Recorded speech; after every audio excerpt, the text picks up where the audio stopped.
Samozrejme, nie vždycky je pravidlo, že to potrebujeme čistiť aj tie boky vždy. Takže tu to zúžime na nejakých, dajme tomu, že 3-4 krát do roka dáte teda tých 100 eur, takže dáme 4 krát 100 eur.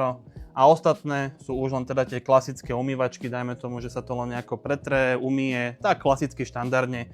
Takže dajme tomu, že 6 krát zhruba 30-40, takže dáme takisto ako senka tých 40. Tunak máme 10 krát 40. Keď si toto celé zrátame, tak nás to vyjde 400, 6 krát 4, 24, takže 640 eur ročne.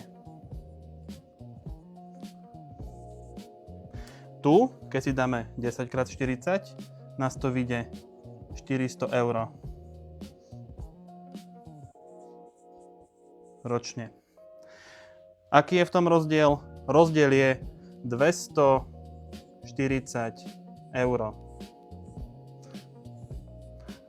Toto je ten rozdiel v tom umývaní, keď sa bavíme o umývarkách.